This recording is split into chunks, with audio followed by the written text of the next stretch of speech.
Pagi yang cerah. Meski hanya dihuni oleh satu orang, ruangan kantor tersebut telah dipenuhi oleh suara ketikan. Tampil rapi menggunakan kemeja dengan tatapan fokus siap memulai hari. Serius namun santai, suasana itulah yang terasa dalam ruangan kerja tersebut. Yopi namanya. Biasanya, Yopi akan memulai harinya dengan absen dan melihat agenda apa yang harus dilakukan pada hari itu. Menaikkan mood dengan meminum kopi, berbincang dengan koleganya, bahkan sekedar mendengarkan musik di waktu senggang. Tentunya tak mudah bagi Yopi untuk mencapai jabatannya sekarang. Banyak sekali perjuangan yang harus ia lakukan. Jerih payah selalu dikerahkan. Namun, hal itulah yang menyebabkan Yopi bisa sampai di titik kehidupannya sekarang. Ini dia kisah hidupnya.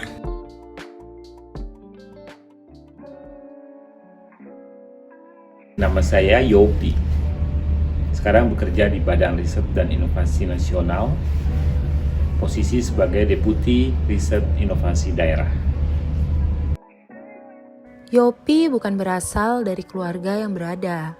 Tinggal di Bandung bersama orang tua dan 5 saudaranya di bawah rumah yang cukup menampung mereka semua.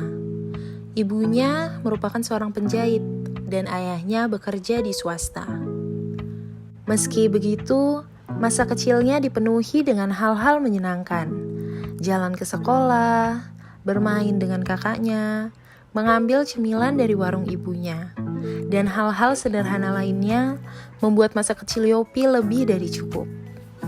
Saya lahir tahun 1969 sebagai anak yang terakhir dari 6 bersaudara. Jadi kehidupan kecil dulu ya tinggal bersama-sama dengan kakak-kakak ya. Hanya dulu orang tua itu adalah kontraktor, jadi beberapa kali pindah rumah mengontrak istilahnya. Dulu pernah tinggal di rumah nenek di Kebun Kaung, kemudian pindah ke daerah di situ ya, Tubagus Ismail. Di situ juga beberapa kali, sekali 2 kali pindah. Setelah itu menetap orang tua, istilahnya papa udah bisa menyediakan rumah yang lebih permanen gitu. Nah disitulah melewati masa kecil ya, dari mulai SD, SMP sampai SMA gitu. Dan karena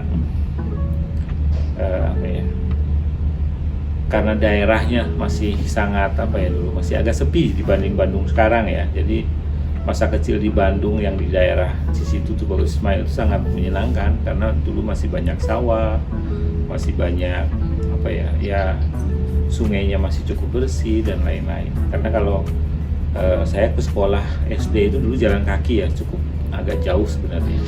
Cuman menyenangkan ya, tiap hari pergi dengan kakak, pulang banyak teman dan lain-lain. Beda sama zaman sekarang, dulu memang TV juga sangat minim, tidak ada game semuanya, jadi kita selalu main di luar. Dan satu yang boleh dibanggakan itu adalah saya jago main kelereng, merajai di level RT sama RW. Dapat dibilang Yopi merupakan anak yang pintar, melewati jenjang sekolah menuju universitas impian. Setelah lulus SMA, Yopi sempat diterima di ITB melalui jalur prestasi.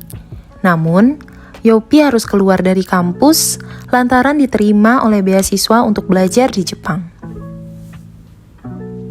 Kebetulan ketika kecil saya tinggal di daerah di Bandung ya, di dekat jalan di Pati Ukur, itu Bagus Ismail. Nah, saya bersekolah di SD Cisitu di Sangkuriang. Gitu. Nah, itu hampir setiap hari melewati kantor LIPI Bandung. Gitu. Dulu sudah selalu melihat bahwa LIPI itu keren. Wah, suatu ketika menarik nih kalau jadi peneliti. Jadi sudah ada keinginan untuk menjadi peneliti sebenarnya dari semenjak SD. Gitu ya. Nah, ketika SMA itulah ada kesempatan untuk mendapatkan beasiswa untuk belajar di luar negeri. Mengikuti itu dan alhamdulillah berhasil lolos. Dengan pilihan instansi untuk bekerja, karena itu merupakan ikatan dinas, ya otomatis saya memilih LIPI gitu. Nah, setelah belajar di Jepang, lulus sarjana, ya kembali ya saya mengabdi di LIPI. Ternyata bukan di LIPI Bandung jatuhnya, karena ilmu yang saya pilih adalah bioteknologi. Nah, kantor pusat penelitian bioteknologi itu adanya di Cibinong. Setelah itulah saya bekerja di area Cibinong, Bogor. Demikian. Setelah kembali dan menjadi peneliti di LIPI, Yopi terus berusaha untuk menjadi lebih baik. Ia ingin menggapai lebih jauh. Dengan semangatnya, Yopi sempat bekerja di BSN hingga akhirnya mencapai jabatannya yang sekarang, yaitu Deputi Bidang Riset dan Inovasi Daerah di BRIN. Hal itu tentunya tidak mudah. Perlu waktu kurang lebih 30 tahun untuk mencapai titik kehidupannya yang sekarang. Dan seterusnya sampai beberapa tahun ke depan saya lanjut sekolah untuk S2, S3 di Jepang. Setelah itu kembali ke Indonesia tahun 2005 dan berkarir full sebagai peneliti sampai 2018. Setelah itu saya mendapatkan kesempatan untuk menjabat Kepala Pusat Penelitian dan Pengembangan Sumber Daya Manusia di Badan Standarisasi Nasional selama 3 tahun dari tahun 2019 sampai 2021 akhir kemarin. Setelah itu saya bergabung ke BRIN yang dimulai tahun ini. Demikian.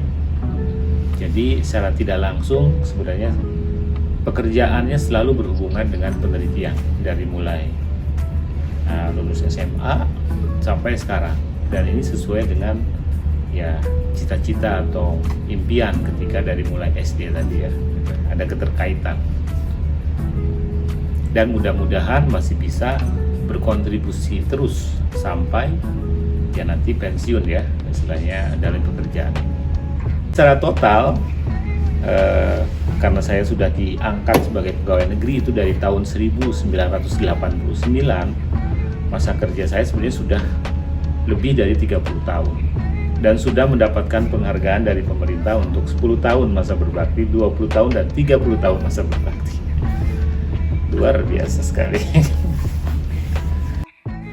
Kini Yopi disibukkan dengan berbagai agenda, mengunjungi daerah, rapat bersama koleganya, mengadakan meeting, dan lainnya. Namun, hal itu tidak menjauhkan Yopi dari keluarga. Memiliki 5 anak, Yopi selalu berusaha meluangkan waktu dengan keluarganya. Nah, kita selalu mendampingi, makanya hampir setiap hari kemarin itu dari seluruh pemerintah daerah di Indonesia itu ada yang berkunjung ke kami. Jadi itu pekerjaannya. Jadi hampir setiap hari kita selalu berdialog ya, berkomunikasi atau berinteraksi dengan seluruh pemerintah daerah di Indonesia. Dan ini sangat banyak sekali. Total sekarang ada lebih dari 550 pemerintah daerah di level provinsi, level kabupaten, dan level kota. Tapi kalau saya pribadi untuk interaksi dengan keluarga ya lebih mengoptimalkan ya malam hari ketika sudah ada di rumah, dan juga Sabtu Minggu gitu, untuk servis keluarga atau ya berkomunikasi dengan keluarga 5 anak. Menggapai titik kehidupan yang sekarang memang tidak mudah. Banyak sekali rintangan yang harus Yopi lewati. Namun, semua itu menghasilkan hal-hal yang baik.